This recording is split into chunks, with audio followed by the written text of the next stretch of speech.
नमस्कार। कार्यक्रम विषयान्तरमा यहाँहरू सबैलाई हार्दिक स्वागत गर्छु। म चन्द्र बानिया। दर्शकवृन्द, विषयान्तर कार्यक्रमको आजको श्रृङ्खलामा हामी मूल्यवृद्धि नियन्त्रणमा संसदीय समितिहरूको भूमिका के भन्ने सन्दर्भमा हामी जान्ने प्रयास गर्नेछौँ। यति बेला सर्वसाधारण नागरिक महँगीको मारमा छन्। जब जब चाडबाड नजिक आउँछ, बजारमा महँगीले जनताको ढाड सेकिने अवस्था आउँछ। व्यापारीहरू स्वतस्फूर्त रूपमा मूल्य वृद्धि गराइरहेका हुन्छन् भने सरकार पनि सके आफै मूल्य बढाउने, नभए व्यापारीले बढाएको मूल्यलाई मौन समर्थन गरेर जनतामाथि, नागरिकमाथि कठोर बन्ने र व्यापारीमाथि, धनाढ्यमाथि नरम बन्ने नीति सरकारको देखिन्छ। यो अहिलेको सरकारको मात्र होइन, जुन सरकार आए पनि त्यस्तै देखिन्छ। नागरिकमाथि ढाड सेक्ने काम बारम्बार किन हुन्छ? के जनता भनेको राज्यले जे कर तिरे पनि तोके पनि तिर्नै पर्ने र बजारको भाउ जति बढे पनि सके नसके तिर्नै पर्ने, नभए चुलो बन्द गरेर बस्नुपर्ने अवस्था कहिलेसम्म? नेपालमा पञ्चायत ढालियो, प्रजातन्त्र आयो, प्रजातन्त्रले पुगेन पनि भनेर नागरिकको अधिकारको लागि भनेर फेरि गणतन्त्र आयो। गणतन्त्रमा राजा फालिएको छ। एउटा राजा फालेर धेरै राजाहरू देखिए भनेर अहिले नागरिकहरू गुनासो गरिरहेको अवस्था देखिन्छ। जनताको गुनासो जति आए पनि र सामाजिक सञ्जालहरूमा सरकारको जति आलोचना गरे पनि सरकारलाई छोएको देखिँदैन। सरकार कठोर छ नागरिकको सुरक्षाकोमा, जबकि आम नागरिकको अभिभावक सरकार हुनुपर्नेमा धनीहरूलाई अझ बढी धनी बन, तिमीहरू कमिसन बढाऊ, अझ बढी धनी बन भने जस्तो गरेर कालो बजारी हुँदा पनि किन नियन्त्रण हुँदैन? सरकारले बजार नियन्त्रण गर्न नसिकिरहँदा र संसदमा घनीभूत रूपमा सांसदहरूले यो आवाजलाई बुलन्द गर्न नसक्दा फेरि संसदीय समितिहरू जुन मिनी पार्लियामेन्टको रूपमा रहेका छन् तिनीहरू पनि किन मौन देखिन्छ? संसदमा प्रतिनिधि सभा अन्तर्गत र राष्ट्रिय सभा अन्तर्गत धेरै थरीका दर्जन बढी समितिहरू छन्। ती समितिहरूमा हरेक समितिहरूमा 20-25 जनाका दरले यो मिनी पार्लियामेन्टहरू गठन भएका छन्। र अहिले मैले आज उठाउनु खोजेको कुरा थाहा पाइहाल्नुभयो। बजारमा महँगी बढिरहँदा सरकार किन मौन छ? के सरकारको दायित्व नागरिकको चुलोलाई सहज रूपमा बल्ने र उपभोक्तालाई सहज ढङ्गले खरिद गर्न सक्ने वातावरण बनाउन सक्दैन? रोजगार पनि नदिने, काम पनि नदिने, तर मूल्य बढाइरहने, कर बढाइरहने, के तीन तहको सरकारको जिम्मेवारी यही हो? संसदमा पुराना दल भनेका दलका नेताहरूले र मन्त्रीहरूले गर्न सकेनन् भनेर अहिले संसदभित्र नयाँ नयाँ दलका सांसदहरू पनि देखिन्छन्। ती दलका नेताहरू के भनिरहेका छन्? के चुनावी बाचापत्र या घोषणापत्रमा मात्रै नागरिकको आवाजलाई उठाएको जस्तो गर्ने, तर संसदमा पुगिसकेपछि र सरकारमा गइसकेपछि आँखा चिम्लेर बस्न मिल्छ? हामी आज जान्ने प्रयास गर्नेछौँ। संसदभित्र धेरै थरीका समितिहरूमध्ये जनताको, नागरिकको हकको लागि, उपभोक्ताको हितको लागि भनेर आवाज उठाउने समिति पनि छ। त्यो समिति प्रतिनिधि सभा अन्तर्गतको उद्योग, वाणिज्य, श्रम तथा उपभोक्ता हित समिति छ। त्यो समितिमा यो बजारमा बढिरहेको मूल्यको सन्दर्भमा कति घनीभूत रूपमा छलफल भइरहेको छ, सरकारलाई कति निर्देशन दिएको छ, व्यापारीहरूलाई कस्न र व्यापारीहरूलाई कालोबजारी नगर भनेर कति निर्देशन दिएको छ र दिएको निर्देशन कति कार्यान्वयनको अवस्थामा आएको छ, त्यो हामी जान्ने प्रयास गर्नेछौँ। त्यो विषयमा छलफलको लागि हामीसँग उपभोक्ता हित समितिका सभापति अब्दुल खान हुनुहुन्छ। उहाँ पूर्व खानेपानी मन्त्री पनि हुनुहुन्छ र अहिले सभापति पनि हुनुहुन्छ। 38 वर्षको उमेरमै मन्त्री भइसक्नुभएका युवा जोसिलो उम्मेदवार, सांसद। उहाँ संसदभित्रको नयाँ पार्टी मध्येको जनमत पार्टीको उपाध्यक्ष हुनुहुन्छ। उहाँ बर्दिया 1बाट समानुपातिकबाट अहिले संसदमा हुनुहुन्छ। उहाँको दृष्टिकोण के छ महँगीप्रति, जनताप्रति? हामी आज जान्ने प्रयास गर्नेछौँ। यहाँलाई स्वागत छ कार्यक्रममा। धन्यवाद। आराम हुनुहुन्छ नि? एकदम ठिक छ। बजारको महँगीबारे तपाईँ कति जानकार हुनुहुन्छ? खास गरी म पनि एउटा उपभोक्ता पनि हो होइन, एउटा सांसद भए पनि एउटा समितिको सभापति पनि हो, तर उपभोक्ता पनि हो। उपभोक्ता त होइन, विनोद चौधरी पनि उपभोक्ता हो। त्यही त, उपभोक्ता भइसकेपछि शेरबहादुर देउवा पनि उपभोक्ता नै हो। भने नि उपभोक्ता भइसकेपछि अब बजारको विषयमा अलिअलि जानकारी त अवश्य नै हुन्छ होइन। त्यो मलाई पनि उत्तिकै जानकारी छ। यो महँगी भयो भनेर मैले जुन अहिले पृष्ठभूमिमा भने, तपाईँको विचारमा यो टेलिभिजनले महँगी भयो, बजार बढ्यो भनेर उछाल्न मात्रै खोज्या हो कि साँच्चैकै बजारमा महँगी बढेको छ? बजारमा महँगी वास्तवमै बढेको छ होइन। त्यो महँगी बढ्नुको पनि विभिन्न कारणहरू छन्। महँगी अहिले उपभोग्य वस्तुहरू, विभिन्न वस्तुहरू, तपाईँ चिनीको मात्र होइन, तपाईँ तेलदेखि लिएर होइन, तपाईँको खाने वस्तु जे जति छन्, औषधि, तरकारी, गेडागुडी, चिनी, ग्यास महँगो भएकै अवस्था छन् अहिलेको अवस्थामा। और यो अवस्थाप्रति हाम्रो पनि चासो रहेको छ। सरकारको पनि हामी पटक पटक ध्यान आकर्षण गराइरहेछौँ होइन। हिजो भर्खर सम्माननीय प्रधानमन्त्रीज्यूसँगको बैठक थियो। बैठकमा बढेको त्यो पेट्रोल ग्यासको भावप्रति हाम्रो पनि ध्यान गयो। हामीले ध्यान आकर्षण गरायो। प्रधानमन्त्रीज्यूले तत्कालै त्यसमा एक्सन लिनुभयो, फेरि चाहिँ भाव परिवर्तन भयो। भने यो सन्दर्भमा हाम्रो ध्यान गएको छैन भने भन्न मिल्दैन। तर यसमा के छ भनेपछि विभिन्न किसिमका व्यापारीहरूको अनेकौं किसिमका उद्देश्यहरू हुन्छन्। कृत्रिम अभाव गर्नेदेखि लिएर कालोबजारी गर्ने जस्ता अनेकौं षड्यन्त्रहरू हुन्छ। वास्तवमा ती षड्यन्त्रहरू चाहिँ यो अहिले यो पटक मात्र भयो भनेर भन्न मिल्दैन, पटक पटक भइरहेको छ। यो सन्दर्भमा हाम्रो समितिले अर्थ मन्त्रालयलाई, उद्योग मन्त्रालयलाई विभिन्न निर्देशनहरू पनि दिएको अवस्था रहेको छ। जस्तै हाम्रो यो अहिले भर्खरैको 5 गते बितेको 5 गतेको हाम्रो निर्णय हेर्नुहुन्छ भने हामीले अर्थ मन्त्रालयलाई पनि र तपाईको उद्योग मन्त्रालयलाई समेत चाहिँ अब यो भाव चाहिँ नियन्त्रण गर्नुपर्छ, यसमा अनुगमन हुनुपर्छ, यो कृत्रिम अभाव गर्नेहरूलाई, कालोबजारी गर्नेहरूलाई समाउनुपर्छ, कानुन बमोजिम दण्ड पनि दिनुपर्छ भन्ने कुराहरू निर्देशन पनि दियो। म आफै स्वयं उद्योग मन्त्रालयमा गएर मन्त्रीज्यू र सचिवज्यूहरूलाई समेत बसालेर उद्योगी व्यापारीहरूको गुनासोदेखि लिएर विभिन्न जुन समितिमा आएका समस्या त्यसप्रति मैले ब्रिफिङ गरेर उद्योग मन्त्रालयमै गएर किन उद्योग मन्त्रालयमै गएर ब्रिफिङ गर्न जरुरी छ? मन्त्रीलाई त संसदीय समितिमै उभ्याएर बसाएर सांसदहरूको चाहिँ प्रश्नसहितको उत्तर लिन सकिन्छ नि। तपाईँ आफै किन मन्त्रालयमा मन्त्रीज्यूलाई पनि मैले पटक पटक बोलाएर हाम्रो समितिभित्रै बसालेर पनि विभिन्न विषयमा छलफल गऱ्यौँ। त्यतिले नपुग्दा पनि व्यापारीहरूले होइन एकचोटि गइदिनुपर्छ, मन्त्रीज्यू यसो टाइम के कस्तो छ उहाँले टाइम मिलाउन सकिराख्नु भएको छैन, तपाईँ गएपछि हुन्छ कि भनेर म व्यापारीहरूसँगै मन्त्रालयमा छिरेर इभन मिडियाहरूसँगै पनि तपाईको सञ्चार माध्यमका थुप्रै साथीहरू सँगै लिएर गएर मन्त्रालयभित्रै बसालेर यो विषयमा चाहिँ अवगत गराए। एउटा कुरा। अर्को कुरा के रहेछ, अवगत गराउँदाखेरि मन्त्रीले के भन्नुभयो? मन्त्रीले रेस्पोन्स गर्नुहुन्छ या गर्नुहुन्न? संसदीय समितिले भनेको कुरा या सभापतिले दिएको सुझाव? मन्त्रीजीले रेस्पोन्स पनि गर्नुभयो। त्यसको ठिक भोलिपल्टै चाहिँ तपाईको ठुलो मात्रामा चाहिँ सिल पनि, उद्योग सिल पनि गरियो होइन, गोदाम सिल पनि गरियो। तपाईले समाचार सुन्नुभयो होला। 70,000 केजीको चिनीको लुकाइरहेको अवस्थामा गोदाममा सिल गरेको भने त्यसको ठिक भोलिपल्टै हो होइन। त्यस्तो अब कृत्रिम अभाव गर्ने, कालोबजारी गर्ने यस्ता अब हामी कहाँ सूचना आएपछि हामीले रेस्पोन्स गर्ने नै हो। सरकारले पनि मलाई लाग्छ रेस्पोन्स गरि नै रहेछ। तर यसका विभिन्न किसिमका डाइनामिक आयाम भएको कारणले गर्दा ठ्याक्कै 100% चाहिँ यसलाई नियन्त्रण गर्न सकिन्छ अथवा उन्मूलन गर्न सकिन्छ भन्ने अवस्था अहिले छैन। अब यसमा सभापतिज्यू तपाईँ अझै खुट्टा लुगलुग कमाइरहेको जस्तो देखिन्छ। कालोबजारी भइरहेको छ, यो अहिले मात्रै होइन पहिला पनि भइरहेको छ। डाइनामिक रूपमा यसका ठगी भइरहेको छ, यसलाई नियन्त्रण गर्न सकिँदैन। संसदीय समितिको तपाईँ सभापति हुनुहुन्छ, तर बजारमा कालोबजारी बढिरहँदाखेरि पनि नियन्त्रण गर्न सकिँदैन भनेर उम्किन मिल्छ? मैले भने नि 100% नियन्त्रण गर्न मिल्दैन। अहिले म भनिरहेछु एक्ज्याक्ट कुरा, यथार्थ कुरा यही एउटा कुरा। अर्को कुरा, हाम्रो समिति जुन छ, समितिको आफ्नो कार्यक्षेत्र छ, उसको आफ्नो काम कर्तव्यहरू सबै निर्धारण गरेको हुन्छ। त्योभन्दा बाहेक गएर हामी आफै छापा मारेर कसैलाई दण्ड दिने, सजाय दिने, पुरस्कार दिने त्यस्तो समितिको त्यो प्रकारको राइट छैन हैन। एक्सनमा आएर डाइरेक्ट काम गर्ने समितिको अधिकार छैन। तर समन्वय गरेर सम्बन्धित निकायलाई घचघचाएर ल सँगै जाउँ अनुगमनमा, सँगै जाउँ छापा मार्न भन्न त्यसको निम्ति हामीले अनुगमन टिमहरू, उपसमितिहरू पनि बनाइसकेका छौँ। 6वटा भन्दा बढी उपसमितिहरू बनाइसकेका छौँ। विभिन्न 7वटा प्रदेशमा अनुगमन गर्ने भन्ने कुरा छ।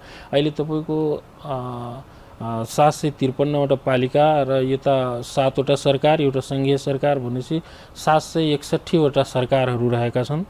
सबैसँग आफ्नो जिम्मेवारीहरू छन्, सबैसँग आफ्नो कर्तव्य छ, जिम्मेवारी छन्, कागजमा लेखेका छन्, तर कार्यान्वयन गर्दैनन्, जिम्मेवारी पुरा गर्दैनन्। कागजमा मात्रै लेखेको छैन, संविधानमा पनि उल्लेख गरेको छ हैन। संविधानको तपाईले अनुसूची 8 हेर्नुहुन्छ भने, अनुसूची 8 को क्रम संख्या 19 हेर्नुहुन्छ भने स्थानीय सरकारले अनुगमन गर्ने, बजार व्यवस्थापन गर्ने, संरक्षण गर्ने, त्यसपछि कालोबजारी हुने विषयमा जनचेतना फैलाउने जस्ता यावत कुराहरू उल्लेख गरिएको छ। तर बजारको महँगी दिनदिनै बढिरहेको छ।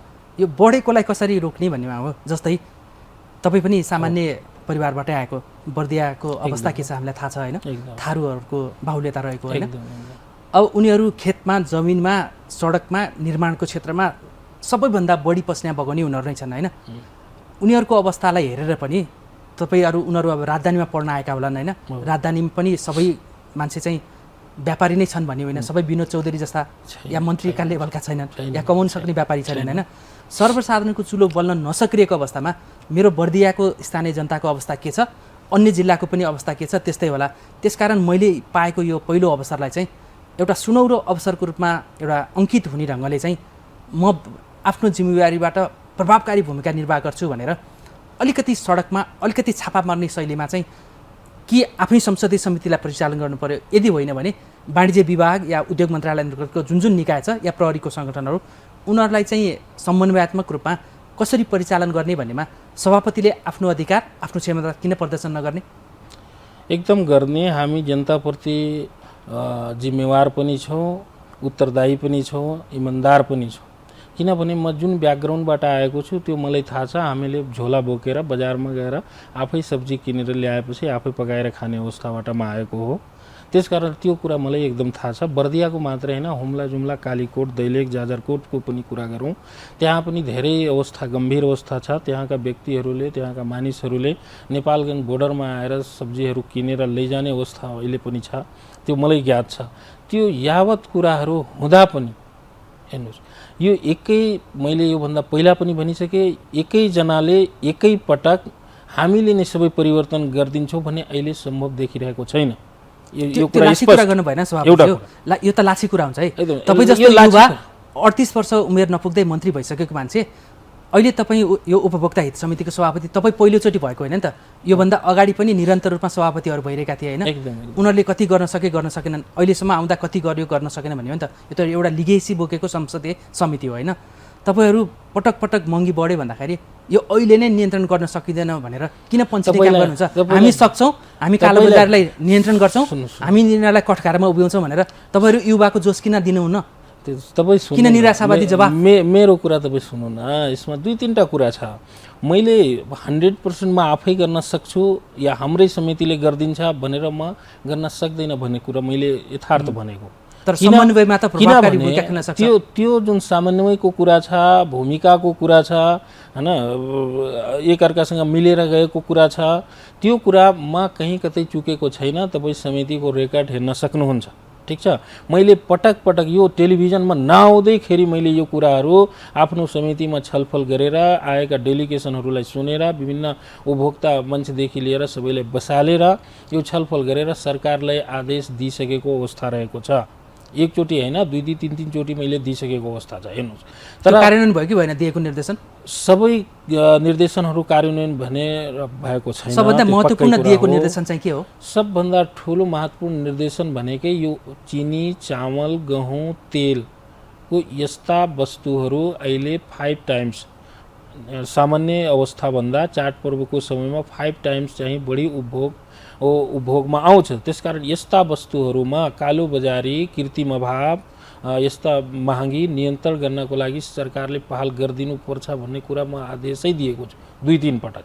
मन्त्रीलाई बोलाएर कि नबोलाइकन? मन्त्रीलाई बोलाएर, सचिवजीलाई बोलाएर, महानिर्देशकजीलाई बोलाएर एकदम समितिमा बसालेर मान्यज्यूहरूको सबै कुराहरू सुनेर दिइसकेको अवस्था छ। एउटा हो त्यो हाम्रो जिम्मेवारी हो, हामीले गरेको। अर्को कुरा के छ, अब मन्त्रालयले कुन प्रकारको एक्सन लिन्छ त्यहाँ निर्भर हुने हो। मन्त्रालयका 7वटा प्रदेशमा उसको आफ्नो फङ्सनको युनिटहरू छ, त्यहाँ उसको आफ्नो निकाय छ हैन। उसले के कति फङ्सन गरेको छ, हुन त हामीसँग वाचा गर्नुभएको छ। हामीले 753वटा पालिकामा चाहिँ अनुगमन खटाउँछौँ, त्यो अनुगमनको रिपोर्ट तपाईँ कहाँ सार्वजनिक गर्छौँ भन्ने कुरा समेत गर्नुभएको छ। हेर्नुहोस्, लिखित रूपमा गर्नुभएको छ। हामीले त्यो मन्त्रीज्यूबाट रेकर्डमा पनि लिएका छौँ र हामीले लेख्दाखेरि, निर्देशन दिँदाखेरि त्यो कुरा एकदम कोट गरेको छ। तपाईँहरूले ल्याएको रिपोर्ट चाहिँ हाम्रो समितिमा प्रकाशित गर्नुपर्छ अथवा सुनाउनुपर्छ भन्ने कुरा एकदम लिखित रूपमा छ। अर्को कुरा के छ भने अहिले स्थानीय सरकार पनि छ। स्थानीय सरकारलाई पनि आफ्नो स्थानीय स्तरको समस्याहरू चाहिँ त्यो नियन्त्रण पनि गर्नु पर्यो, संरक्षण गर्नु पर्यो र त्यसको विषयमा माथिल्लो निकायलाई, माथिल्लो सरकारलाई अवगत पनि गराउनु पर्ने त्यो पनि छ। प्रदेश सरकार पनि छ। त्यसकारण मैले भने एउटै जिम्मेवार निकाय भइदिएको ल ठिक छ, समितिलाई सबै अधिकार दिउँ न त। यदि प्रदेश सरकारले, स्थानीय सरकारले, सङ्घीय सरकारको मन्त्रालयले गर्न सक्दैन, ल समितिलाई पूर्ण अधिकार दिउँ, ल तपाईँहरू कालोबजारी नियन्त्रण गर्नुहोस्, तपाईँहरू कृत्रिम अभाव नियन्त्रण गर्नुहोस्, मैले नगरे त त्यसपछि मलाई ब्लेम लगाउनुहोस् तपाईँले। त्यस पछाडि तपाईँ भन्नुहोस् कि तपाईँले यो कुरा मात्र गर्न चाहनु भएको छैन, नियन्त्रण गर्न चाहनु भएको छैन। म त अस्ति व्यापारीहरूलाई लिएर भनेको, अहिले तपाईँहरूले चिनीको जुन अभाव रहेको छ, यो चिनी तपाईँले अहिले गभर्मेन्ट टु गभर्मेन्ट गरेर तपाईँ प्रोसेसमा ल्याएर यो चिनी ल्याउन सक्नुहुन्न, किनभने हामीसँग समय छैन, चाडपर्वहरू आइसकेको अवस्था छ। अब यो प्राइभेट सेक्टरलाई दिउँ, प्राइभेट सेक्टरहरू पनि छनौट गरेर कोले 7 दिनभित्रको सूचना निकालु, 7 दिनभित्र कोले ल्याउन सक्छ त्यस्तालाई दिउँ र नियमन गरेर ल्याउँ। अहिले त बोर्डरहरूमा हेर्नुहोस् कालोबजारी भएर एकतिर राजस्व छली भइरहेको छ, अर्कोतिर कृत्रिम अभाव छ, अर्कोतिर हाम्रा योभन्दा पहिल्यैका व्यापारीहरूले, हाम्रा चिनी मिल उद्योगीहरूले के भने हामीसँग चिनी उत्पादन भनेको 1.5 लाख मेट्रिक टन मात्रै हो हाम्रो देशमा, तर हाम्रो देशमा खपत भनेको 3 लाख मेट्रिक टनभन्दा बढी हुने हो भने अवश्य नै यो अभाव हुन्छ। अभाव भएपछि कहाँबाट पूर्ति गर्ने भन्ने सरकारले व्यवस्था गर्नु पर्ने हो, तर सरकार पनि यो विषयमा कुनै योभन्दा पहिला चासो लिएन। अब जब आइसक्यो चाडपर्वहरू, त्यस पछाडि अब ल अब हामी गभर्मेन्ट टु गभर्मेन्ट ल्याउँछौँ भनेर हुन्छ। त्यस कारण मैले सचिवज्यूलाई त्यहाँ मन्त्रालयमा बसालेर यो विषयमा एकदम स्पष्ट रूपमा भने तपाईँहरू सरकार टु सरकार सक्नुहुन्न, अब प्राइभेट सेक्टरलाई दिउँ एउटा सूचना निकालेर र यस्ता अभावहरूबाट कम्तीमा जोगौँ र जुन अहिले बोर्डरबाट ब्ल्याक रूपमा जुन छली गरेर राजस्व छली गरेर जुन चिनीहरू आइरहेको छ, विभिन्न किसिमको गोदामहरूलाई बोरा नेपालको चिनी चाहिँ भारतको त्यो बिक्री भइरहेको छ, यसलाई नियन्त्रण गरौँ भन्ने कुरा गरे। त्यसको ठिक दोस्रो दिन चाहिँ त्यो समातिएको हो, तपाईँलाई पनि थाहा छ हैन। तर जति गर्नुपर्ने त्यति चाहिँ सरकारले गरिरहेको अवस्था छैन, यो कुरा एकदम यथार्थ हो। सरकारले गर्न सकेन हैन, यहाँले अघि भन्नुभयो यो समितिलाई सबै अधिकार छैन, न परिचालन गर्ने छ, न हस्तक्षेप गर्ने, न सिलबन्दी, न पक्राउ गर्ने हैन। त्यसमा त्यो सबै अधिकार एउटालाई दियो भने त फेरि त्यो निरङ्कुश भइहाल्छ नि, त्यो पञ्चायतभन्दा बढी निरङ्कुश हुन्छ। अहिले तपाईँ भनेको एउटा मन्त्रीभन्दा बढी पावरफुल चाहिँ सभापति हुन्छ कि जस्तो लाग्छ निर्देशन दिने र अनुगमन गर्नेमा। जस्तै तपाईँ यदि खानेपानी मात्रै मन्त्री भए तपाईँले आफ्नो विभाग अन्तर्गतको मात्रै हेर्नुहुन्थ्यो होइन, अहिले उपभोक्ता हित, उद्योगको, वाणिज्यको, श्रमको सबै हेर्नुहुन्छ होइन। जस्तो तपाईँले त उद्योग मन्त्रीलाई पनि बोलाएर त्यहाँ उभ्याउन सक्नुहुन्छ, यो श्रम मन्त्रीलाई पनि, वाणिज्य मन्त्रीलाई पनि, विभाग अन्तर्गतका सबैलाई पनि र व्यापारीहरूलाई पनि होइन। अनि तपाईँले गृहमन्त्रीलाई पनि बोलाएर हामीले यो निर्देशन दिएको यो पालना हुन सकेन, ल तिमीहरूले चाहिँ सपोर्ट गर्नु पर्यो, सपोर्ट गर्ने कि नगर्ने भनेर त गृहमन्त्रीलाई पनि उभाएर चाहिँ यो कालाबजारी नियन्त्रण गर्ने र यो नमान्नेहरूलाई चाहिँ छापा मार्ने र सिलबन्दी गर्नेमा चाहिँ तपाईँहरूले अलिकति चौतर्फी समन्वय मिलायो भने यो कालोबजारी र बजार महँगीको नियन्त्रण गर्न नसकिने भन्ने होइन, मात्रै समन्वयकारी भूमिकामा नेतृत्वदायी भूमिका कति दिन सकिन्छ भन्नेमा हो होइन। मैले तपाईँलाई यो विषयमा किन पनि घचघचाइरहेको छु भन्दाखेरि तपाईँ आफै 38 वर्षको युवा हुनुहुन्छ, काङ्ग्रेस एमाले माओवादीले सकेनन् भनेर तपाईँहरू नयाँ पार्टीको रूपमा उदाइरहनु भएको छ र तपाईँको अनुहार मात्रै होइन, तपाईँभन्दा माथि तपाईँले सहभागी भएको जनमत पार्टीका अध्यक्षको कुरा गरौँ, उहाँको अनुहार हेरौँ होइन, डाक्टर सिके राउत, उहाँ जस्तो मान्छेको पार्टीभित्र रहेको युवाले उपभोक्ता हित समितिको सभापति पाइरहँदाखेरि यसले चाहिँ छलाङ मार्ने गरी देशव्यापी हल्लाउने गरी कार्यक्रम गर्नुपर्छ, आवाज उठाउनुपर्छ जनताको हितमा भनेर मैले तपाईँलाई घचघचाइरहेको अवस्था छ होइन। यति तपाईँले अहिले जुन भन्नुभयो नि, हामीले मन्त्रीलाई बोलाएर पनि निर्देशन दिउँ, मन्त्रालयमै गएर पनि निर्देशन दिउँ भन्नुभयो होइन। त्यसका बावजुद पनि उपभोक्ता हित समिति यति धेरै कालोबजारी बढ्दा पनि मौन छ भनेर लाग्ने आरोप त निरन्तर छ नि। तपाईँले उठाएको आवाजप्रति जनताले अनुभूति गर्न पाएनन्, जनताले अनुभूति हुने गरी चाहिँ त्यो आवाज, दबाब या छलफल चाहिँ त्यो प्रतिबिम्बित हुनु पर्यो जनताको माझ। त्यही त जनताको त्यो समस्या बुझेर म आफै 19 गतेदेखि फिल्डमा जाने नै छु हैन। त्यहाँ जिल्लामा गएर अब समन्वय गरेर त्यहाँको सहायक सिडिओजी प्रमुख हुनुहुन्छ यो विषयमा, उहाँसँग पनि छलफल गरेर विभिन्न किसिमका उद्योगी व्यवसायहरूसँग छलफल गरेर यसलाई कसरी नियन्त्रण गर्न सकिन्छ तपाईँहरू गर्नुहोस्, जसरी भए पनि गर्नुहोस् हैन। यसको लागि नियम कानुन के कुराहरू अपनाउनु पर्ने हो त्यो सबै अपनाएर दण्ड सजाय दिएर भए पनि यो कुरालाई नियन्त्रण गर्नुहोस् भन्ने 19 गतेदेखि मेरो यो अभियान सुरु नै हुनेछ। अनुगमनमा जाने अभियान एकदम अब कहिलेदेखि जाँदै हुनुहुन्छ? 19 गते भनिसकेँ मैले, असोज 19 गतेदेखि यही 19 तपाईँले चाहिँ उपभोक्ता कर्मीहरूसँग छलफल गर्दा पनि हामी संसदीय टोलले अनुगमन गर्छौँ भन्नुभएको थियो होइन, अहिलेसम्म गरेको अवस्था छैन होइन। अब कतै व्यापारीहरूले अघोषित रूपमा मूल्य बढाउने, कतै मिसावट रूपमा गैर खाद्य वस्तुहरू बिक्रीमा ल्याइरहने, बजारमा ल्याइरहने, अर्को सरकारले चाहिँ मौन बसेर त्यसलाई समर्थन गरिरहेको अवस्थामा तपाईँ सरकारभन्दा माथि रहेर प्रभावकारी भूमिका खेल्न सक्नुहुन्छ जनताको पक्षमा भनेर मैले यो विषयमा कुरा उठाइरहेको छु होइन। अब छिमेकी देशको भारतको कुराहरू न, जब त्यहाँ चाडबाड आउँछ मोदी सरकारले विभिन्न ग्यास लगायतका उपभोग्य वस्तुहरूमा त्यहाँ अनुदान दिइरहेको हुन्छ, राहत दिइरहेको हुन्छ होइन। तपाईँहरू चौतर्फी अमेरिकादेखि भारतसम्मका देशमा नव उदाएका पार्टीहरूले कसरी अगाडि बढेका छन् भन्ने कुराहरूमा तपाईँहरू वाच गरिरहनु भएको छ होइन। छिमेकी देश भारतको जस्तो मात्रै उदाहरणमा अलिकति जनतालाई अनुदान दिने कार्यक्रम के ल्याउन सक्छ भनेर जनतालाई अझ त्यहाँ सरकारलाई चाहिँ दबाब दिने कार्यक्रम ल्याउनु पऱ्यो भन्ने हो कि सक्दैन समितिले? तपाईँ पहिला के भन्नुभयो भने तपाईँहरू नयाँ पार्टीहरू कहीँ कतै पुराना पार्टीको दबाब जस्तो भएन। म तपाईँले एउटा कुरा स्पष्ट पारिदिउँ होइन, हामी कसैको दबाबमा छैनौँ। हेर्नुहोस्, किनभने हामी कहीँ चुनावमा र कहीँ चुनाव पछाडि र अगाडि कहीँ कतैबाट केही लिइदिएको छैन। त्यसकारण हामी स्पष्ट छौँ।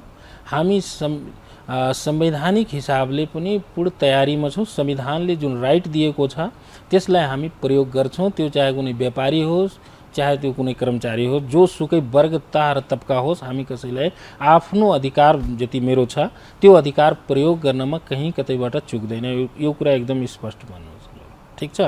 यो भनेको हाम्रो संविधानको धारा 44ले स्पष्ट पारेको छ, उपभोक्ता हितको विषयमा बोलेको रहेछ हैन। प्रत्येक उपभोक्ताहरूले वस्तु र सेवा पाउनुपर्ने उहाँहरूको गुणस्तरीय वस्तु र सेवा पाउने अधिकार हो र त्यसबाट गुणस्तरीयहीनताबाट भएको क्षतिको क्षतिपूर्ति पनि पाउने अधिकार हो। यो संवैधानिक हक हो। यस विषयमा हामी स्पष्ट छौँ। हाम्रो पार्टी पनि स्पष्ट छ, म आफै यस विषयमा स्पष्ट छु। कहीँ कतै कसैको दबाबमा हामी छैनौँ। हेर्नुहोस्, एउटा कुरा मैले योभन्दा तपाईँलाई पहिला भने म एक्सन लिने ठाउँमा छैन। हेर्नुहोस्, मैले अनुगमन गर्ने हो, निर्देशन दिने हो, राय दिने हो, सुझाव दिने हो, विभिन्न डेलिगेसनमा छलफल गर्ने हो र संसदलाई प्रभावकारी ढङ्गले कसरी चलाउने हो त्यो विषयमा सहभागी हुने हो। यति मेरो काम समितिको रहेछ प्रमुख हिसाबले, प्रमुखताको हिसाबले, ठिक छ। यति कामकाजमा तपाईँले कहीँ कतै हामीहरूले गलत गरिरहेछौँ भने तपाईँहरू त्यो सुझाव मलाई दिनुहोस्, तपाईँहरू मोनिटरिङ गर्नुहोस्, अर्को सेसनमा तपाईँसँग छलफलमा बोलाउनुहोस्। म एकदम स्पष्ट रूपमा जवाब दिने नै छु यो विषयमा। अर्को कुरा रह्यो तपाईँको, म यो विषयमा के हेरिरहेछु भने हामीले जब यो ठुला चाडपर्वहरू आउँछन्, हुन चाडपर्व त हाम्रो देशमा 365 दिनै हुन्छन् हैन, कुनै न कुनै जात धर्म वर्ग समुदायको हेऱ्यो भने। तर ठुला चाडपर्वहरू जब दसैँ तिहार छठ जस्ता ठुला पर्वहरू आउँछन् त्यस पछाडि हामी सबै तात्छौँ क्या। हामी मिडियाकर्मी साथीहरू पनि तब तात्छौँ, सरकार पनि उतिखेर अनुगमनदेखि लिएर अनेकौँ कामहरू गर्छ। त्योभन्दा अगाडि र पछाडि हामी किन सोच्दैनौँ? आखिर वास्तवमा हाम्रो देशभित्र कालोबजारी किन हुन्छ? कालोबजारी कसरी मौलाइरहेको हुन्छ? कृत्रिम अभावहरू कसरी सिर्जना हुन्छ? विभिन्न किसिमका ब्ल्याकमेलिङहरू कसरी हुन्छन्? यो विषयमा किन हामी ठोस प्लान बनाइरहेका छैनौँ? योभन्दा पहिलाका सरकारले किन बनाएनन्? हामी अहिले किन बनाउन खोजिरहेका छैनौँ? त्यो विषय नै मेन विषय हो। हाम्रो देशमा जे जति उत्पादन छ त्यतिले हाम्रो देशमा पुग्दैन। हेर्नु, हामी कुनै पनि चिजमा आत्मनिर्भरमा छैनौँ। त्यसकारण हाम्रो प्रमुख काम के हुनु पर्यो भने हाम्रो देशभित्र उत्पादनको वृद्धि गर्नु पर्यो। जे वस्तु सेवा हामीलाई जे चाहिन्छ त्यसको उत्पादनमा हामी जोड दिउँ न। अहिले कालोबजारीको कुरा जहिले पनि यहाँ कालोबजारी हुन्छ। हामीले साग किन्नमा पनि कालोबजारी हुन्छ, तरकारी किन्नमा हुन्छ, फलफुलमा हुन्छ, हुँदैन र? बोर्डर साइडमा हेर्नु त, दुवै छेउतिर बोर्डर साइडमा जो छन्, यतातिर साग पाउने 50 रुपियाँमा, उतातिर साग पाउने 20 रुपियाँमा। अनि हामी के गर्छौँ? आफ्नो बारीमा साग उत्पादन गर्दैनौँ, बोर्डरबाट बाहिर गएर उताबाट 20 रुपियाँमा किनेर ल्याउँछौँ। यो परिपाटीबाट, यो मानसिकताबाट चाहिँ हाम्रा उपभोक्ताहरू, हामी सबै नेपालीहरू यो मानसिकताबाट चाहिँ हट्नुपर्छ र आफ्नै देशभित्र उत्पादनमा वृद्धि गर्नुपर्छ। जब उत्पादन बढ्छ त्यस पछाडि यस्ता यावत समस्याहरू स्वतः नियन्त्रणमा आउँछ। उदाहरणको लागि म तपाईँलाई भनौँ, जस्तै हाम्रो देशमा अहिले विज्ञहरूको भनाइअनुसार, विभिन्न तथ्याङ्क अनुसार नेपालमा चामल भनेको 40 लाख मेट्रिक टन चाहिन्छ, त्योभन्दा बढी चाहिन्छ हैन। हाम्रो देशमा उत्पादन कति हो भने 35 लाख मेट्रिक टन चामल उत्पादन हुन्छ हैन। अब हाम्रो देशमा त्यो चामलमा यदि आत्मनिर्भर गर्नु छ भने के गर्नु पर्यो? 5 लाख मेट्रिक टन चामल उत्पादनको व्यवस्थापन गर्नु पर्यो हैन। त्यो 5 लाख मेट्रिक टन चामल कसरी उत्पादन हुन्छ हैन। 35 लाख त छँदैछ, अब 5 लाख थप कसरी हामीले गर्न सक्छौँ त्यो विषयमा ठोस योजना रणनीतिहरू बनाउनुपर्छ। त्यस पछाडि चामलको अभाव पनि हुँदैन, त्यसमा कालोबजारी हुँदैन, त्यसमा बाहिरबाट ल्याउनु पनि पर्दैन, हामी चामलमा कम्तीमा आत्मनिर्भर हुन्छौँ। त्यतातिर हाम्रो सोचाइ छैन के, हामी नेपालीहरूको त्यो सोचाइ छैन। हाम्रो सरकारको पनि त्यो किसिमको एक्सन प्लान छैन। यसलाई ठिक छ, यति महिनामा, यति वर्षमा, यति दिनमा यो वस्तु हामीसँग यति छ, यसलाई हामी यति पुर्यायो भने हाम्रो देशको समस्या सिधै समाधान हुन्छ भन्नेतिर हामी जाँदैनौँ। तर जब चाडपर्व आउँछौँ त्यसपछि अनेकौँ हामीहरू कुरा गर्छौँ। एउटा कुरा, अर्को कुरा के रहेछ भने हामीसँग जिरासम्म पनि छैन के। जिरा इलायचीहरू हुन्छ नि, त्यसमा पनि हामी आत्मनिर्भर छैनौँ। हेर्नु त जिराको भाउ होइन त, 500 रुपियाँ 550 रुपियाँ पाउने जिरा अहिले 1300 1400 1500सम्म पनि पुगिसकेको अवस्था छ। हेर्नुहोस् हैन, हाम्रो मानसिकता हेर्नुहोस् के हामी सागसब्जी फलफुलहरू आफ्नो बारीमा उत्पादन गर्न सक्दैनौँ, हाम्रो देशमा उत्पादन गर्न सकिँदैन। अनि हामी कुरा गर्छौँ कालोबजारीको। कालोबजारी कुनै एक ठाउँबाट कुनै वस्तु सेवा नेपालमा भित्रिएपछि न त्यसको ल ठिक छ त्यहाँ नियन्त्रण गरौँ। जस्तै डिजल पेट्रोल छ, डिजल पेट्रोल त एक ठाउँबाट आउँछ हैन, ग्यासहरू कुनै एक ठाउँबाट आउँछन्, त्यसलाई नियमन गर्न, त्यसलाई छापा मार्न, त्यसलाई दण्ड सजाय दिन एकदम सजिलो हुन्छ। तर अहिले चिनीको कुरा गरौँ, चामलको कुरा गरौँ, तेलको कुरा गरौँ, फलफुलको कुरा गरौँ, कुनै एक ठाउँबाट आउँछ र? यो विभिन्न ठाउँबाट विभिन्न किसिमका व्यक्तिहरूले विभिन्न माध्यमबाट यो आउने गर्छ। त्यसकारण यसलाई नियमन गर्न 100% अहिले अप्ठ्यारो रहेको छ। यसको निम्ति सरकारको योजना कस्तो हुनुपर्छ भने हामी कहाँ ठ्याक्कै अहिलेसम्म उत्पादन कति छ, ठिक हाम्रो देशलाई चाहिने कति उत्पादन हो, अनि यो हाम्रो देशमा नपुग्ने चिज कहाँ कहाँबाट आउन सक्छ त्यो सबै सूचीकृत हुनुपर्छ। तर मैले अस्ति सोद्धाखेरि, हाम्रो सचिवज्यूलाई सोद्धाखेरि, उद्योग मन्त्रालयको सचिवलाई सोद्धाखेरि हामीसँग अहिलेसम्म कतिवटा उपभोग्य वस्तुहरू छन्, तिनीहरू कुन कुन रेटमा छन्, जोनको हिसाबले बनाऊ। हामी तराई भेगको लागि एउटा गरौँ, पहाडको लागि एउटा गरौँ, हिमालको लागि एउटा गरौँ, तर के छ त्यो सूची छ हामीसँग? जसरी हामी पेट्रोल ग्यास डिजलको सूची बनाउँछौँ, भाउ बढेको घटेको सबै रेटहरू प्रकाशित पनि गर्छौँ, देखाउँछौँ भने यसको छ उभिएकै वस्तुहरूको? उहाँले के भन्नुभयो? छैन। यो अवस्थाको छ है अवस्था। म छोटो विश्राम लिन्छु, फेरि जोडिन्छु।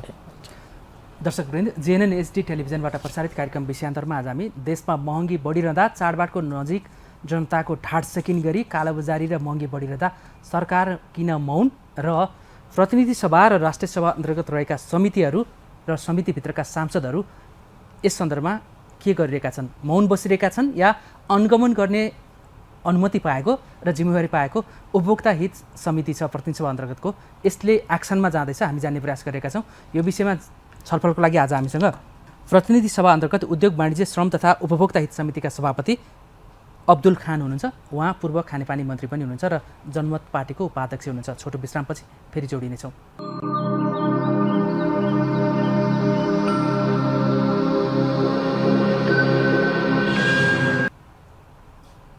यो छोटो विश्रामपछि पुनः स्वागत छ JNN HD टेलिभिजनको कार्यक्रम विषयान्तरमा। आज हामी बजारमा बढिरहेको महँगी नियन्त्रणमा सांसदहरूको भूमिका र संसदीय समितिको भूमिका के भन्ने सन्दर्भमा जान्ने प्रयास गरेका छौँ। यो विषयमा छलफलको लागि आज हामीसँग प्रतिनिधि सभा अन्तर्गत उद्योग वाणिज्य श्रम तथा उपभोक्ता हित समितिका सभापति अब्दुल खान हुनुहुन्छ।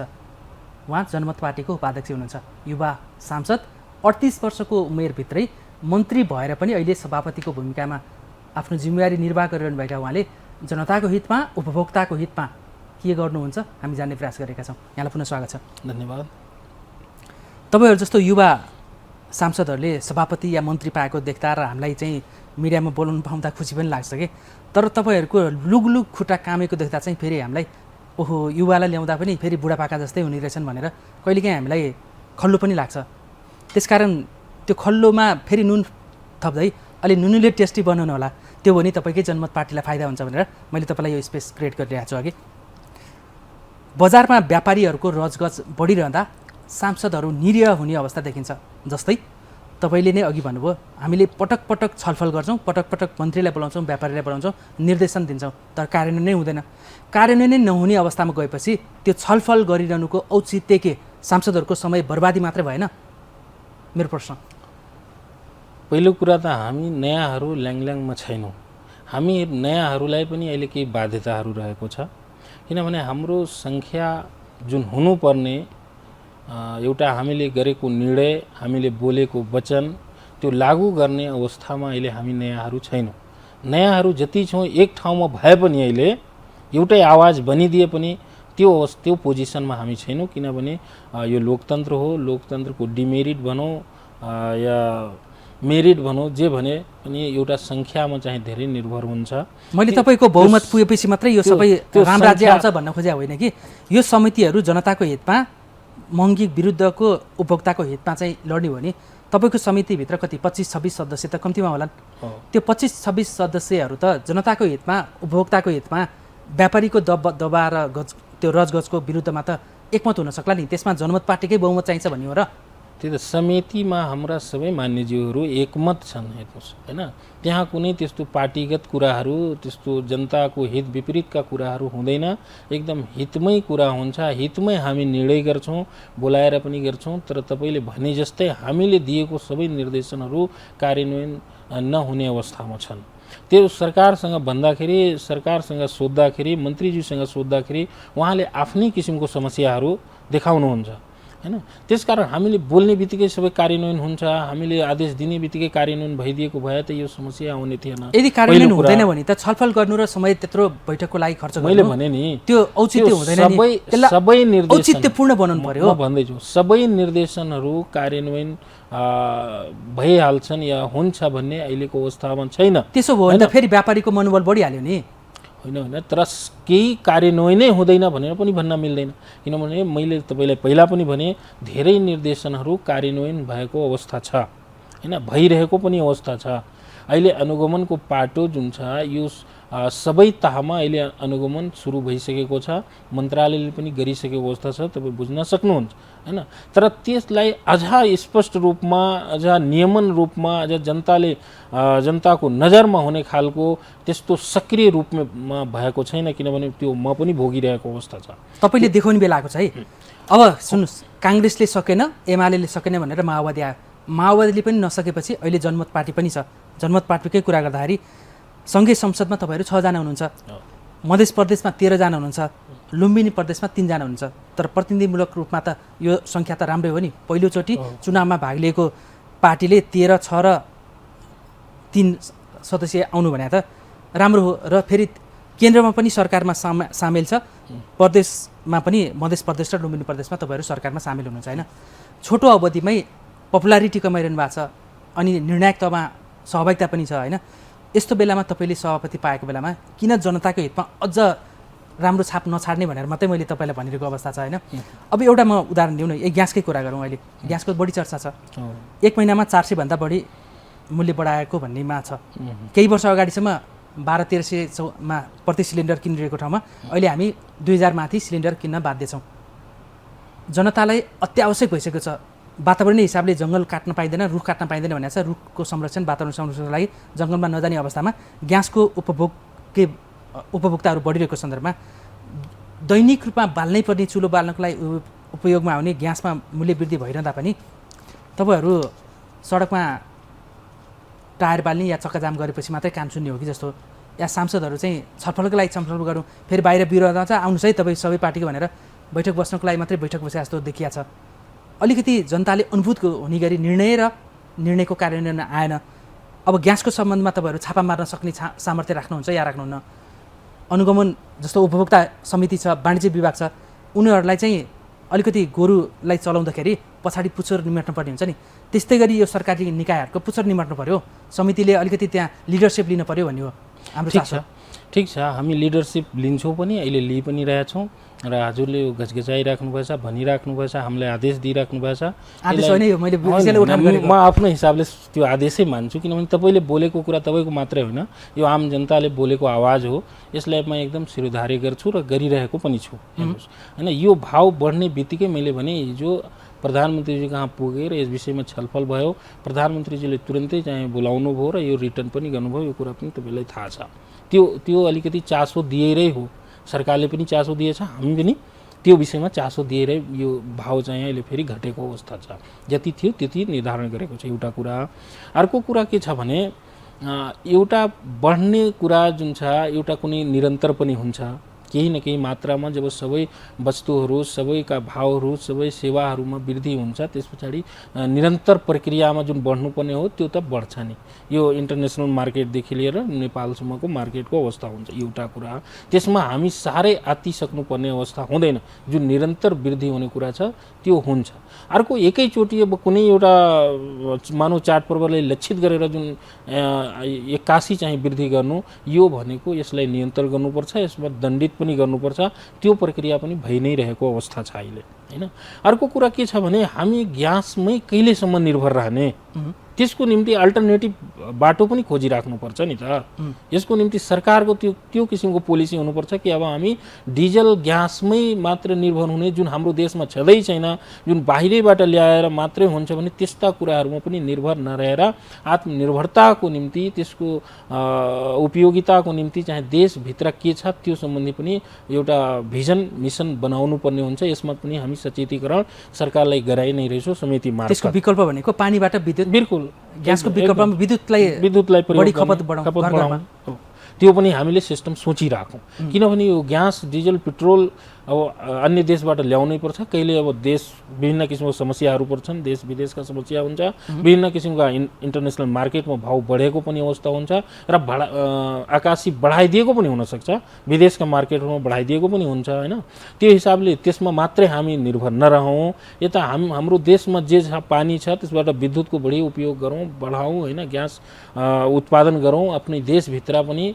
यो कुरातिर पनि हाम्रो सरकारको ध्यान जानुपर्छ। यसमा पनि हामी सचेत गराइ नै रहेछौँ।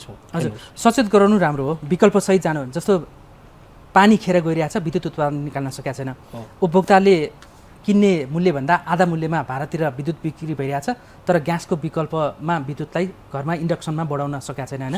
यहाँ चाहिँ तपाईँहरूले चाहिँ ती सम्बन्धित निकायहरूलाई चाहिँ प्राधिकरणलाई, उद्योग मन्त्रालयलाई, होइन, सबैलाई बोलाएर चाहिँ अलिकति ऊर्जा मन्त्रालयलाई बोलाएर अलिक दबाब सिर्जना गरेर उपभोक्ताको चुलो सस्तो बनाउनु पर्यो, सधैँ बढ्ने र ननिब्ने बनाउनु पर्यो भन्नेमा हामीले घचक्कै जाइरहेको छौँ, होइन। ग्यासकै कुरामा या पेट्रोलकै कुरामा गरौँ, होइन। आयल निगमले 3 महिनामा 1 अर्ब झन्डै 90 करोड चाहिँ मुनाफा गर्यो भनेको छ। उसले मुनाफामा चाहिँ गर्व गरिरहेछ, तर मूल्य वृद्धि गरिरहेछ, होइन। यो मुनाफा वृद्धि भनेर कर्मचारीलाई बोनस र विदेशमा यो इन्धन किन्नको लागि मात्रै यो किन खर्चमा उपभोक्ताको ढाड सेक्ने के? तपाईँले त दबाब दिन सक्नुहुन्छ नि। यति धेरै मुनाफा रहेछ, बोनस बाँड्ने, होइन, गरिबको चुलो ननिब्ने गरेर चाहिँ बरु ग्यासलाई सस्तो गरौँ, पेट्रोलियम पदार्थलाई सस्तो गरौँ भनेर चाहिँ समितिले त निर्देशन दिन सक्छ नि कडा रूपमा। नत्र त्यहीँ आगो लगाउने हो कि भनेर तपाईँहरू दबाब दिनु पर्यो। तपाईँ मधेस प्रदेशमा जसरी तपाईँहरू नारा लगाउनुहुन्छ नि, उग्र नारा, सिके राउतको नेतृत्वमा, त्यो नारा संसदभित्र हुनु पर्यो। संसदको आफ्नो मर्यादा छ, आफ्नो मान्यता छ, त्यसको विपरीत जानु पाइँदैन। सडक भनेको छुट्टै कुरा हो, सदन भनेको छुट्टै कुरा रहेछ। सडकमा लगाइने नारा, जनताको लागि लगाइने नारा फरक रहेछ। संसदमा आइसकेपछि त्यसलाई घुम्टो छोकेर घुम्टोले छोप्नु पनि रहेछ। घुम्टो छोपेर होइन, सडकमा लगाएको नारालाई सदनबाट कसरी सम्बोधन गर्न सकिन्छ त्यतातिर जानुपर्ने हुन्छ। हेर्नुहोस्, होइन, भाषामा चाहिँ ठ्याक्कै परिवर्तन हुनुपर्छ। नत्र भने अब सडकमा बोल्ने भाषा र सदनमा बोल्ने भाषा एउटै भयो भने सदनको औचित्य नै रहँदैन, सरकारको औचित्य नै रहँदैन। सडकमा बोलेको कुरालाई सदनबाट कसरी सम्बोधन गराउनुपर्छ त्यतातिर लाग्नुपर्छ। त्यतातिर हामी लागेकै छौँ यो अवस्था। यहाँको शालीन जवाबको म प्रशंसक नै भएँ। शालीनता निकै छ, सिके राउतमा पनि त्यो नभएको होइन, धेरै नै देखिन्छ। उग्र भाषण पनि गर्नुहुन्छ सडकमा, संसदमा आएपछि माइल्ड टोनमा, होइन, उहाँ जति नरम कोही देखिँदैन। त्यो प्रभाव तपाईँमा पनि रहेछ। त्यो प्रभाव भन्दा त्यो आवश्यकता पनि हो। त्यो समयको हिसाबले, ठाउँको हिसाबले सबै कुराहरू हुन्छ। हेर्नुहोस्, होइन, तपाईँले एउटा कुरा ठ्याक्कै भन्नुभयो कि डिजल, पेट्रोल, ग्यासहरूको भाउ बढ्दाखेरि आयल निगमहरू एकदम खुसी हुने, होइन, ल हामी यति क्रेडिट लियौँ भन्ने जुन कुरा छ, वास्तवमा एकदम सही कुरा हो, एकदम जायज कुरा हो। र हामीले यस्ता कुराहरू जनता खुसी छन् कि छैनन् भन्ने कुरा पहिला हेर्नुपर्छ। हेर्नुहोस्, जनता खुसी छन् भने हामीले गरेको बिजनेस पनि ठिक छ, सोच्नुपर्ने हो। तर जनता खुसी छैनन् भने हामीले कति मुनाफा कमायो, हामीले कति त्यो पैसा जम्मा गरेर सरकारलाई दियो कि कोलाई दियो भन्ने कुरा त्यो बढी महत्त्व राख्दैन। हेर्नुहोस्, त्यसकारण हाम्रो जनताहरू यदि खुसी छैनन् भने त्यस्ता कुराहरू गर्नु हुँदैन। र उहाँहरूले हिजोको भर्खरमा कुरा गर्दैछु, त्यहाँ प्रधानमन्त्री कार्यालयमा के कुरा भयो भने डिजलहरूको पनि भाव बढ्यो र ग्यासको अत्यधिक मूल्य एकैचोटि बढाइदियो। प्रधानमन्त्रीजीले आफै भन्नुभयो, हामीसँग पनि सोधेनन्, यस्ता किन गरे भन्ने कुरा गर्नुभयो। हेर्नु किन गर्यो भने एकजना साथीले भन्नुभयो, उहाँहरूले के भन्नुभयो भने हाम्रो यो अटोक्रेटिक पावर हो, अटोक्रेटिक पावर चाहिँ हामी लगाएर यो कुरा हामी ठ्याक्कै बढाइदियौँ भनेर भन्नुभयो। त्यस पछाडि चाहिँ हाम्रो त्यहाँ अलिकति छलफल पनि भयो हैन। यसरी त्यो आयल निगम चाहिँ हाम्रो देशको भन्दा बाहिर छैन हैन, देशकै नियम कानुनभित्र छ। उसले पनि देशकै नियम कानुन र जनताको हितलाई सर्वोपरि ठानेर चाहिँ कुनै पनि काम गतिविधिहरू अगाडि बढ्नुपर्छ भन्ने सन्दर्भ आयो। त्यो हिसाबले म के भन्छु भने आयल निगमले जहिले पनि घाटाको कुरा गर्ने एकातिर, अर्कोतिर के भन्छ आफ्ना कर्मचारीहरूलाई सेलेरीहरू बढाउने कुरा गर्ने हैन, उनीहरूलाई प्रोत्साहन भत्ताहरू बढाउँदै गर्ने, यस्ता कुराहरू गर्दा दुई चरित्रका कुरा गर्दाखेरि अलिकति ठिक भएन। त्यसकारण वास्तवमा यो आयल निगमलाई अब सम्बन्धित मन्त्रालयले, हामीले भन्दा पनि सम्बन्धित मन्त्रालय हामी निर्देशन दिने हो र सम्बन्धित मन्त्रालयले यिनीहरूलाई एकदम नियमन गर्नुपर्ने काम चाहिँ एकदम गर्नुपर्छ।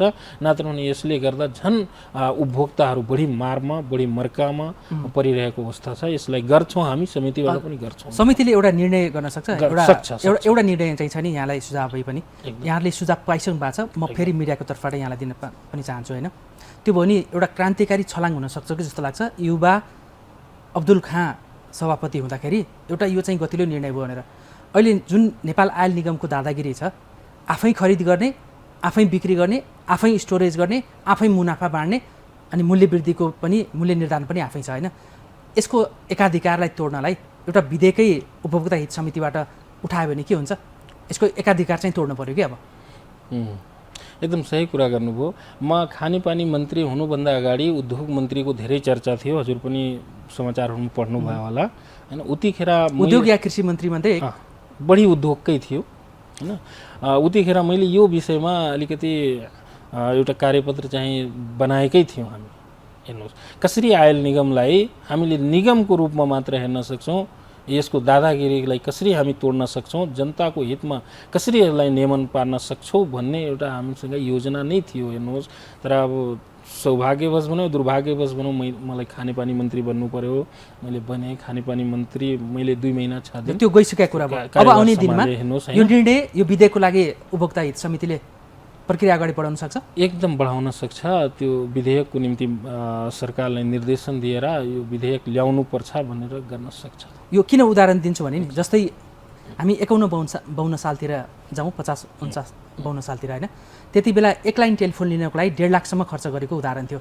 त्यति बेला नेपाल दूरसञ्चार संस्थानको मात्रै टेलिफोनमा चाहिँ एकाधिकार थियो, अहिलेको टेलिकम होइन।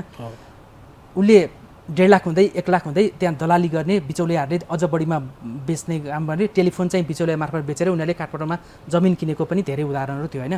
जब दूरसञ्चारको एकाधिकार थियो त्यसपछि सर्वसाधारणको घर घरमा फोनको व्यवस्था थिएन। जब निजी क्षेत्र टेलिफोनमा भित्र्याइयो त्यसपछि अहिले त हेर्नु 100 रुपियाँ 150 रुपियाँ 6000मा होइन, अहिले टेलिफोन घर घरमा छ नि होइन। अब मोबाइल त झनै सस्तो भएको छ होइन। त्यस्तै एकाधिकार चाहिँ यो आयल निगमको पनि तोड्यो भने, त्यसमा निजी क्षेत्रको पनि सहभागिता बढायो भने यो सस्तो हुन्छ कि भनेर मैले यहाँलाई सुझाव दिएको। त्यो एउटा चाहिँ बिल बनाउन चाहिँ जरुरी छ कि जस्तो लाग्यो अघि। अब अर्को कुरा त अब हामीले अघि पनि छलफल गऱ्यौँ, हामी समयको अन्तिममा आइसकेका छौँ। मूल्य वृद्धिको कुरा के गर्ने होइन। व्यापारीले चामलमै प्रति बोरा 200 देखि 300 रुपियाँसम्म बढाइरहेछन्, ग्यासमा 200 देखि 400 रुपियाँ बढिसकेको छ, फलफुल तरकारी खाद्यवस्तुहरूको आकाशेको मूल्य छ होइन। अब यो चिनीको कुरा होइन, अब बजारमा सरकारले भन्छ 90-91 पाउँछ भन्छ, बजारमा 130 रुपियाँ तिर्दा पनि चिनी नपाइरहेको अवस्था छ। अब चिउराकै कुरा पनि होइन, अब प्रायःले खाजा खाने तराई पहाड काठमाडौँ उपत्यकामा खाजा खाने चिउरा 150 प्रति केजी पुगिसकेको अवस्था छ, जबकि 70-75 पाइने चिउराहरू होइन। हरेकमा के नुनमा, तेलमा होइन, बेसारमा मिसावट पनि महँगी पनि छ होइन। त्यसकारण चाहिँ यसलाई चाहिँ तपाईहरुले चाहिँ छ नि बोझको रूपमा नलिएर एकदम यो चाहिँ मलाई नागरिकमाथि बोझ छैन अन्याय है। भएको छ मलाई बोझ छैन भनेर? एकदम कुनै पनि बोझ छैन। यो त जनतासँग प्रत्यक्ष सरोकार राख्ने विषयवस्तु भएको कारणले गर्दा यो बोझ भन्दा पनि मेरो जिम्मेवारी हो। आफ्नो जिम्मेवारीबाट म पन्छिन र भाग्न खोजेको छैन। मेरो यसमा एउटा के सुझाव छ र सकभर म दिन्छु पनि सरकारले, म सोचेको जब यो भावहरू वस्तुहरूमा जब भाव बढ्छ यतिखेर सरकारले के गरिदिनु पर्यो भने लेबरहरूको मजदुरहरूको पनि पारिश्रमिक बढाइदिनु पर्छ, कर्मचारीहरूको पनि पारिश्रमिक बढाइदिनु पर्छ। ठ्याक्क जति जति भाव बढ्छ उति उति पारिश्रमिक पनि बढ्नुपर्छ। हेर्नुहोस्, नत्र भने यो त अहिले एउटा सर्वसाधारण हैन काम गर्ने एउटा व्यक्तिले त आफ्नो जीवनै धान्न पाउँदैन, जीवनै धान्न सक्दैन। हेर्नुहोस्, किनभने सबैभन्दा बढी वस्तुहरू प्रयोग गर्ने यही चाडपर्वकै अवसर हो। कपडादेखि लिएर नुन तिनदेखि लिएर मासुदेखि लिएर फलफुलदेखि लिएर सबै किन्ने र ल्याउने अहिलेकै समय। यो सबैमा सबै पक्षको चाहिँ यदि सरकारले महँगी नियन्त्रण गर्न सक्दैन भने सबै क्षेत्रमा चाहिँ सेवा बढाइदिनु पर्छ। हेर्नुहोस्, मेरो एउटा आफ्नो एक किसिमको सुझाव त्यो चाहिँ अर्थमन्त्रीलाई संसदीय समितिमा बोलाएर यो कुरा म राख्न चाहन्छु। हजुर प्लिज। अब अन्तिममा चाहिँ म तपाईँको एउटा बोलीलाई साभार गर्न चाहन्छु है। तपाईँ खानेपानी मन्त्री हुँदाखेरिको एउटा स्मरण गर्नमा लागे, अब अहिले चाहिँ ममा अधिकार छैन त्यसकारण म गर्न सक्दिनँ, समितिको सभापति सबै गर्न सक्दैन भन्नुभयो। तपाईँ निर्णायक तहमै कार्यकारी मन्त्री हुँदाखेरिकै कुरा, म जनतालाई 12 महिना मेलम्चीको पानी काठमाडौँ लैजान्छु भनेर एउटा प्रतिबद्धता जनाउनु भएको थियो। अर्को चाहिँ तपाईँले पदभार ग्रहण गर्दै गर्दाखेरि प्रत्येक परिवारलाई स्वच्छ खानेपानीको व्यवस्था गर्छु भन्नुभएको थियो। तपाईँले आफ्नो कार्यकालमा यो दुईवटा गरिएको प्रतिबद्धता पुरा गर्नुभयो? मैले भने मैले त्यहाँ टाइम फ्रेम पनि तोकेको थिएँ, तपाईँ हेर्नुभयो कि नै? म के भनेको थिएँ भने म 2 वर्ष यदि मन्त्री बन्न पाउँछु भने यही खानेपानी भने म काठमाडौँ उपत्यकामा जति चाहिन्छ त्यति पानी चाहिँ ल्याउन सक्छु। यसको लागि मसँग योजना छ हैन। विभिन्न याङ्ग्री र लार्के सिस्नेरीदेखि र विभिन्न खोलाहरू छन्, यतिसम्म चाहिँ त्यहाँबाट पानी ल्याएर म 51 करोड लिटर पानी काठमाडौँले दिन सक्छु भन्ने निधो गरेको थिएँ। एउटा कुरा। अर्को कुरा म के भनेको थिएँ भने यदि 5 वर्षमा मन्त्री बन्न पायो भने, खानेपानी मन्त्री बन्न पायो भने नेपालको पानी विदेशसम्म निर्यात गर्न सक्छु भन्ने मसँग यो प्रतिबद्धता छ, लेखाएर राख्नुहोस्। भनेपछि 5 वर्ष पाएपछि मैले पाएन। हेर्नुहोस् हजुर, मैले सुरुमा मेरो प्रतिबद्धता के थियो भने तपाईँ सुरुको प्रतिबद्धता एक घर एक धाराको अवधारणालाई प्रत्येक परिवारलाई स्वच्छ खानेपानीको प्रतिबद्धता मिलाउने। मेरो सबभन्दा पहिलो प्रतिबद्धता के थियो भने सिंहदरबारमा बोतलको पानी निषेध गर्छु, यहाँ नेपाल सरकारको पानी चाहिँ सिंहदरबारमा लागू गर्छु भन्ने मेरो पहिलो प्रतिबद्धता थियो हैन। अनि त्यो गरे पनि मैले लागू पनि गरेँ। अहिले तपाईँ सिंहदरबार जानुहोस्, त्यहाँ हेर्नुहोस्, मैले 3-4 वटा पब्लिकको लागि पनि धारा जडान गरेको छु हैन। त्यसमा कहिले पानी आउँछ कहिले आउँदैन। अहिले म पनि आफै हिँडेर जाँदाखेरि त्यहाँ हेर्छु पनि, पानी खान्छु पनि। सिंहदरबारभित्र पनि पब्लिक धारो छ, पब्लिक धारो तपाईँ हेर्नुहोस् हैन। गृह मन्त्रालयको अगाडि छ, प्रधानमन्त्री कार्यालयको अगाडि छ, खानेपानी मन्त्रालयको अगाडि छ, आफै हेर्न सक्नुहुन्छ तपाईँले। राम्रो सुरुवात गर्नुभएको छ। अनि मैले बोतलको पानी ठ्याक्कै निषेध गरिदिएपछि ठ्याक्कै 2 महिनामा मलाई हट्नु पर्यो, विडम्बनाको कुरा रहेछ। अहिले मेरो अब त्यो प्लान नभन्नुपर्ने, तर म भनि नै रहेछु, यो खानेपानीमा बोतलको पानीमा जारको पानीमा कसरी यसको भाव घटाउन सकिन्छ भने म सम्बन्धित मन्त्रीज्यूलाई बोलाएर कुनै दिन यस विषयमा स्पष्टीकरण दिन्छु। त्यसमा पनि गर्नु होला।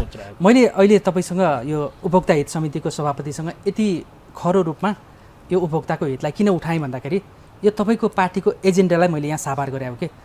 त्यति बेला जनमत पार्टीले मुख्य रूपमा 4 वटा एजेन्डामा काम गर्ने भनेको थियो। रोजगारीको व्यवस्था, कृषि क्षेत्रको समस्या समाधान हैन, अर्को त नागरिकताको समस्या समाधान पनि भन्ने थियो, भ्रष्टाचारको अन्त्य भन्ने थियो हैन। त्यो मध्येको यो दुईटा चाहिँ कृषि र भ्रष्टाचार अन्त्यको कुरा त यहाँ आयो नि, कालोबजारी भ्रष्टाचारीको हो, किनभने अन्डर टेबल काम भइरहेछ। समितिको तपाईँको समितिमा पनि बोलाइन्छ होला, तिनीहरूले नै फेरि सांसदहरूलाई चाहिँ खरिद बिक्री गर्ने या प्रभावित पार्ने काम योभन्दा अगाडिको अन्य समितिहरूमा देखिया भएर तपाईँको समितिमा पनि नहोला भन्ने छैन। तपाईँकै पार्टीले उठाएको यो 4 वटा एजेन्डाभित्रका केही शीर्षकमा मैले यो छलफल गरेँ होइन। यहाँको समितिको सभापतित्व कार्यकाल सफल रहोस्, यो जनतालाई ढाड सेक्ने गरी हुने कालोबजारी र सरकारले बढाइरहने यो मूल्यवृद्धिको नियन्त्रणमा तपाईँको अग्रगामी नेतृत्व हामीले देख्न पाऊँ, जनताले त्यसलाई अनुभूति गर्न पाओस्, हामी तपाईँलाई शुभकामना दिन चाहन्छौँ। समय र संवादको लागि धन्यवाद। तपाईँको सुझावलाई मैले एकदम आत्मसात गर्छु। मेरो समितिबाट मेरो आफ्नो व्यक्तिगतबाट सकभर जति त्यति काम गरेर म देखाउँछु। पुनः म यसको स्पष्टीकरण तपाईँ कहाँ दिन पाऊँ भन्ने मेरो आशा छ। धन्यवाद। फेरि हामी दर्शकवृन्द, जिएनएन एचडी टेलिभिजनको कार्यक्रम विषयान्तरमा आज हामीले मुलुकमा बजारमा अनियन्त्रित रूपमा मूल्य वृद्धि भइरहँदा र त्यसमा पनि चाडबाड नजिक आइरहँदा यो जनताको ढाड सेक्ने गरी सामान्य गरिब परिवारको चुलो नबल्ने अवस्थाको महँगी बढिरहँदा पनि सरकार त मौन बस्यो संसदीय समितिहरू पनि र समितिभित्रका सांसदहरू के गरिरहेका छन् भनेर हामीले त्यसको सरोकारवाला निकाय प्रतिनिधि सभा अन्तर्गतको उद्योग वाणिज्य श्रम तथा उपभोक्ता हित समितिका सभापति एवं पूर्व खानेपानी मन्त्री अब्दुल खानसँग हामीले जान्ने प्रयास गऱ्यौँ। उहाँले ठोस प्रतिबद्धता देखाउनु भएको छ। केही दिनपछि उहाँहरू अनुगमनमा हिँडेर कालोबजारलाई नियन्त्रण गर्ने भन्नुभएको छ। उहाँहरूले कुन कालोबजार गर्ने व्यापारीहरूलाई कारबाही गर्नुहुन्छ, सिलबन्दी गर्नुहुन्छ, उहाँको सक्रियता कस्तो हुन्छ हामी नियमित फलोअप गर्नेछौँ। यिनै संवादको साथ कार्यक्रमबाट हामी बिदा हुन्छौँ। नमस्कार।